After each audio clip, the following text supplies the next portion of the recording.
I do. You know, it's the first time I've ever interviewed anyone who was actually specifically dealing with supersensitives. And he had such a wealth of information, and the fact that he's lived it. I mean, that was his personal journey. I almost asked him before he told us, "Was this you?" Yeah. You know, because he was so good at it. Mm-hmm. Yeah. And so we hope you enjoyed that. Yeah. And now what we want to do is go into the circle of 12. And so, as we prepare for the circle of 12, let us begin by giving honor and thanks to Mother Gaia.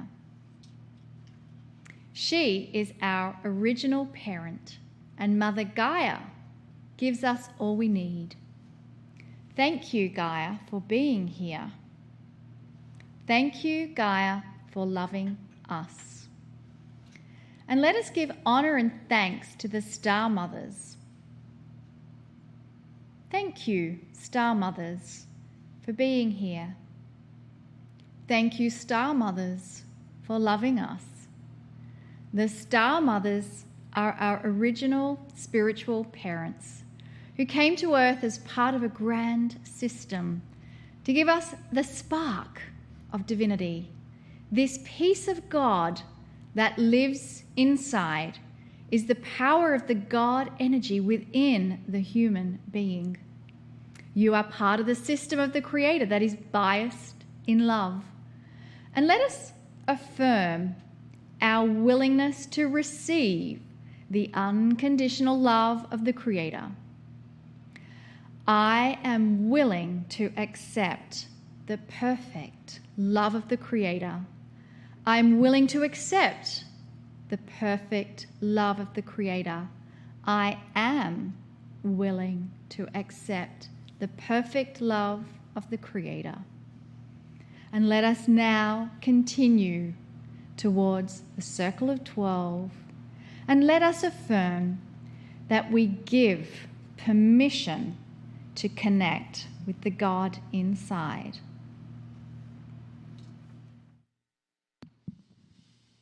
Greetings, dear ones. I am Cryon. Come closer, dear ones, come closer. This is something I will always say because this is the only thing I can say to you.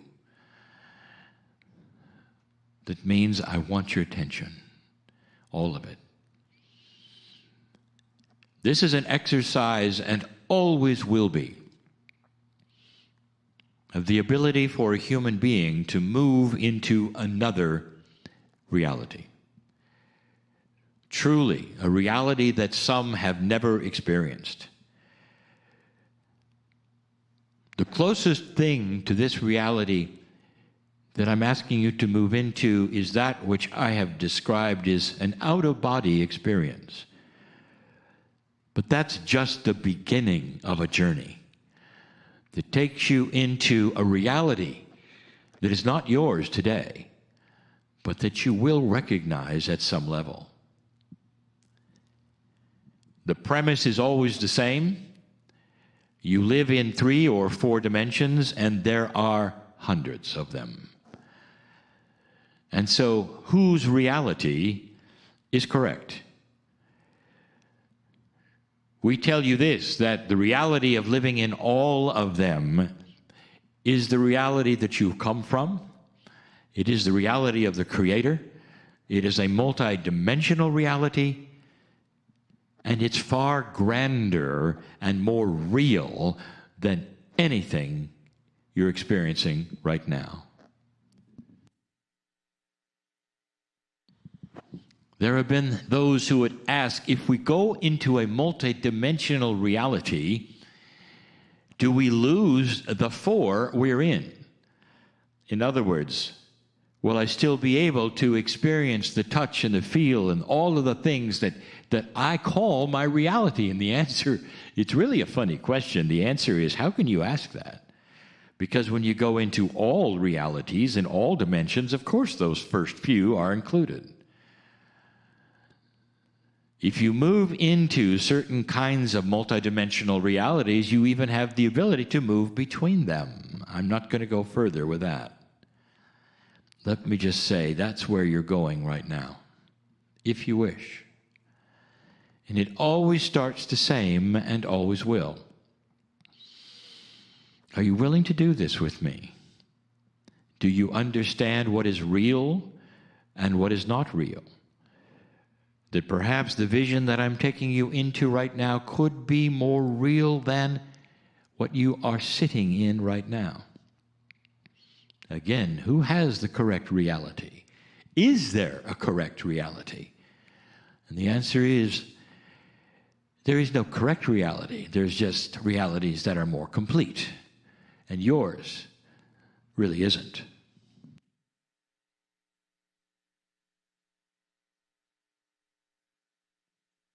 Again, we take you to the bridge. Last time we were there, we asked you, what size is the bridge? Because we've never told you. How wide is it? How long is it? How tall is it? Does it have tall? Did you imagine a pedestrian bridge that you're simply going to walk on? Is it a rope bridge? Does it sway? Is it made of steel like a railroad bridge? All of these things will tell you what you feel about moving into the unknown.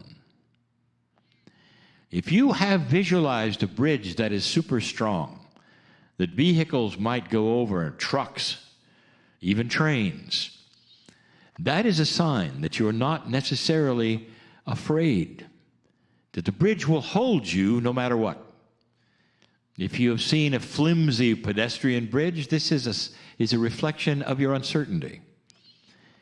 It doesn't matter which one that you visualize, it's just telling, is it not, right away, of how you see moving into an unknown place. Well, Cryon, now you've given a lot of these healing circles. It is a known place to me now because I've gone across it many times. No, it isn't, dear ones. It's not a known place, and it won't be. Not for a very long time. You're simply visiting another reality. Oddly enough, a reality that actually belongs to you, that you've been in before.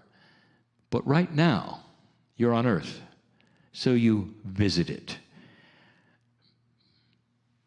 But the basic core truth of all of this is that there is an evolving humanity, and consciousness is starting to move into those dimensions where this reality you claim right now will start to change. And we'll have more dimensions added to it. And we've talked about that before. Don't count them, dear ones. They just are. Let's go there. You stand at the bridge, and I've said this before, this fog that is there, a mist perhaps, is halfway. How big is the chasm below the bridge? How long is the bridge? This is another telling factor within your psychology, within what you are comfortable with or not comfortable with. Do you have to travel a long distance across the bridge, or is it simply a couple of meters, a few feet? That tells a lot. To many, the chasm between the known and the unknown is a lot larger than for others.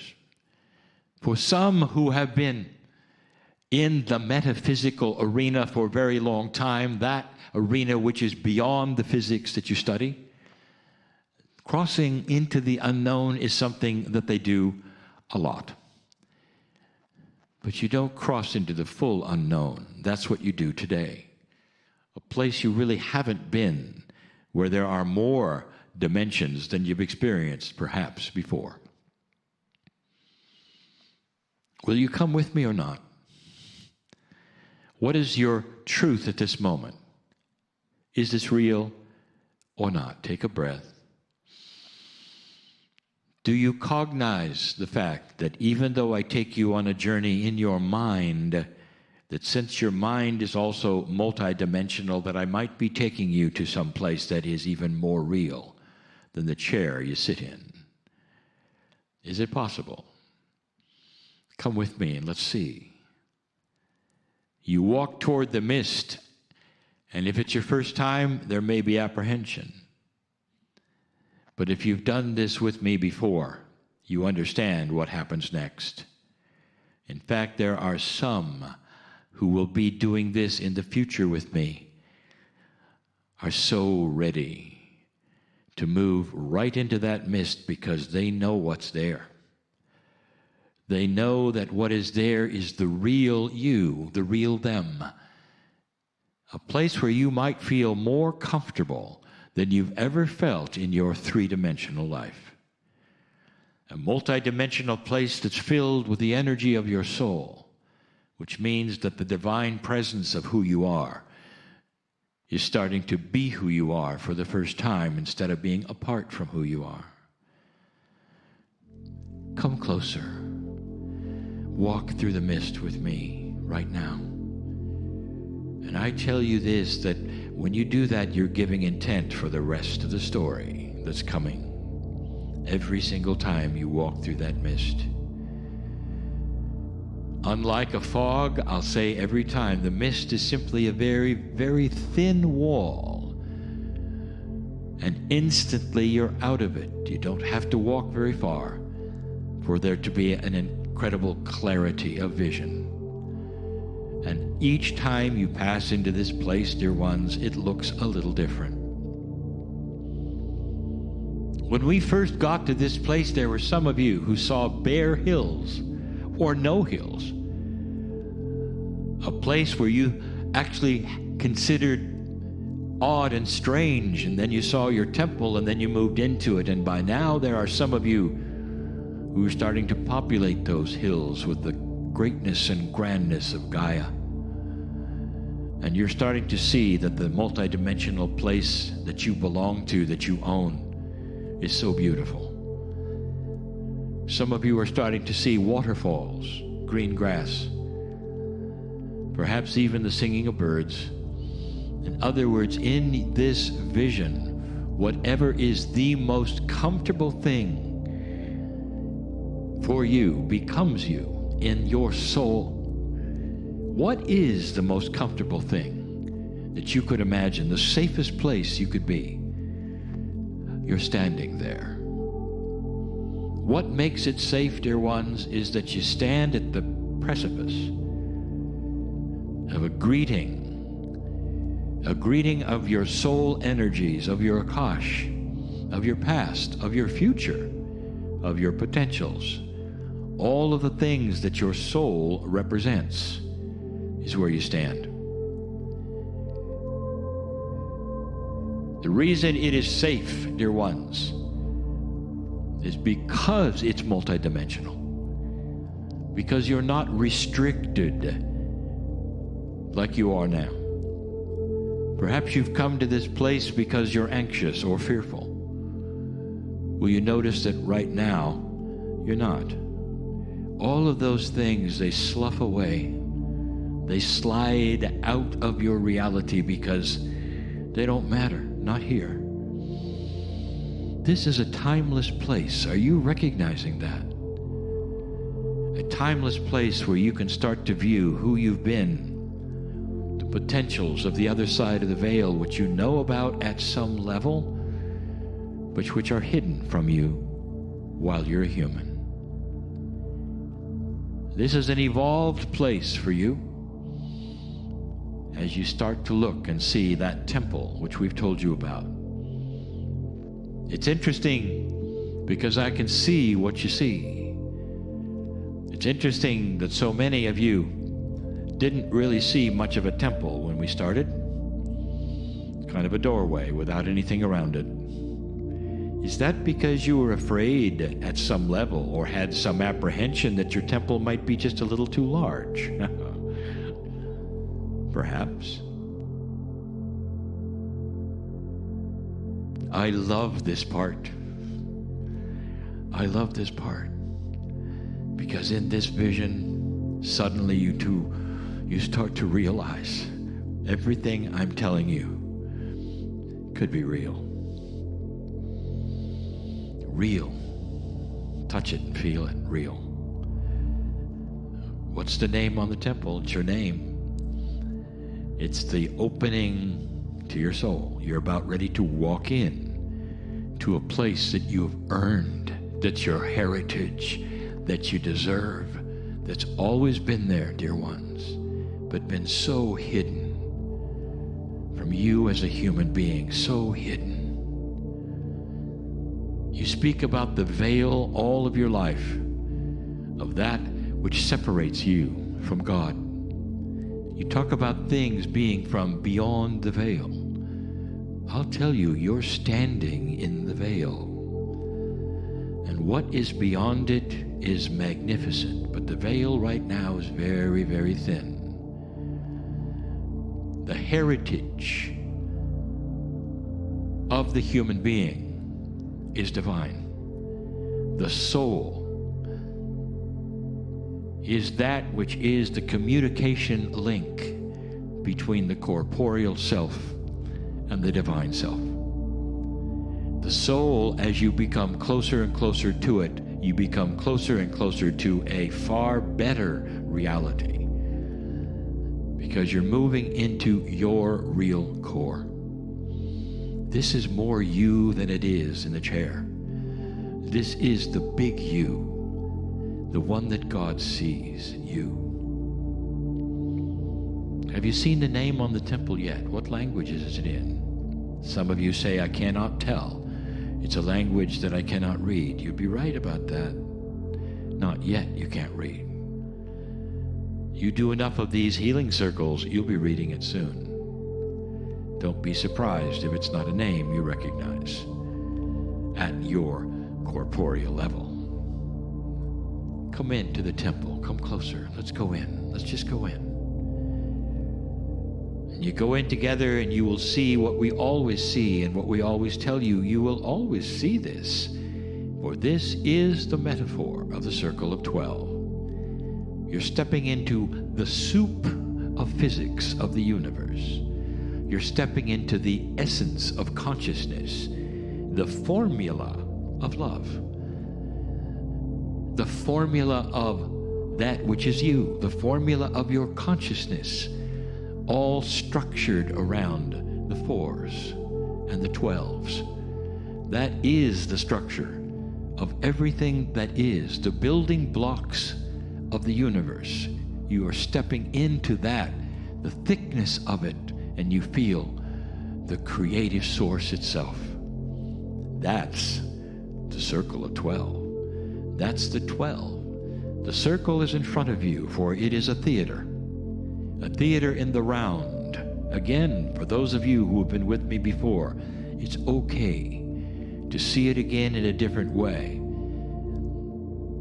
The stage is sunken, and you must step down the stairs by yourself to sit in the chair on the stage. No one is in the theater but you. You have arrived seemingly after hours. That's the metaphor. You step into this place alone because you have the key, because you own it. You have the ability to turn the lights on or off in this theater because you own it. It's you. This is the structure of your soul, you might say. And those who are about to sit in the seats will change from time to time, but they all are reflections of you, or of your thoughts, or of your Akash, or perhaps of your existing friends, for they have souls as well, just like this one, the teeter on the other side of the veil and this side of the veil. So interesting it is who you're going to meet. Today, sit in the chair. Come closer. Sit in the chair with me right now. I want you to see in the audience as it starts evolving into bodies, not faces, but those you will see, those who are there to look upon you in a very interesting way. I want to tell you who they are this time. Sometimes they will always be the same. You need to experience that consistency, but today it's a little more complex. As they start to form, some of them have actually gotten out of their chairs and coming on stage. And because you took off your shoes, dear ones, they're about ready to wash your feet yet again. This is a staple of this exercise. Those in the audience will always wash your feet. And they do the washing with the tears of their joy that you've made it this far, that you've cognized this, and that you're here in the chair. And who is it today that washes your feet and that is in the audience? Who is that today? And this now will be complex. These are the ones from your future, your immediate future, the potentials that you are developing of those you're going to meet that will put you on a new track of healing, of peace. And they could be healers, they could be friends, they could be relationships, they could be those you simply meet along the way. Cryon, are you telling me that my future is known? I would give you something to think about. Your future is creatable. Did you hear that? With your consciousness, these are the ones that you're going to meet because you are visioning them now. And when you return to that simple 3D, the one that doesn't feel anything like this right now, those are the ones potentially you will meet. If that consciousness is tuned up and saying, these are the ones I will create, the synchronicity is there, and they wash your feet because they say, you are one of the special ones who knows that time doesn't matter, that your future is programmable by yourself, and the healing you've come for, specifically, dear one, is part of that future. Can you grasp this? The ones in the audience, some of them are you, some of them are your past lives, and others are those who may even be your future lives. Now we're getting complex because your soul is filled with all that is, past, present, and future. And the decisions you make right now start to put faces on those future lives. You are in control of your destiny. What a place to be, isn't it? Have you ever thought that? You're not a victim of anything. You are a master, if you wish to, at this moment in time, meeting those who are going to facilitate the rest of your life, if you'll allow it, if you'll allow the synchronicity. Do you feel them? The celebration that's there because you're sitting in that chair? Do you feel the appreciation, the love, the kindness that is there? Have you ever felt something like that that says, you're going to be okay? You're not just going to be okay, but you hold in your hand the ability to control what's next. When you get back to that 3D, dear ones, when you get back there, I want you to hold this vision, not the victim vision that you might have perhaps thought about or live in. It's not that anymore, not even close to that. I want you to carry this part of your soul back to 3 dimensions, back to where you're going to sit. And tonight I would love to continue this within your visions, within your dreams. And what I mean by that is what it is here that you experience, you can keep. You don't have to go across the bridge, dear ones. I want to take you there every time, but you don't have to. You can go there anytime you want. What about tonight when you dream? So that you'll feel great about yourself and know that the future is much different than you thought. What a time to be alive. What a time. Humanity is starting to move into a very, very special place, and the gyrations you see around you right now is just going from darkness to light. We're going to leave you there. We're not going to pull you out of the chair. And you're going to take yourself out of the chair when you want to. And we let this energy continue and the music continue so you can stay there just about as long as you'd like. We are in love with you, dear ones. We are in love with you. And so it is.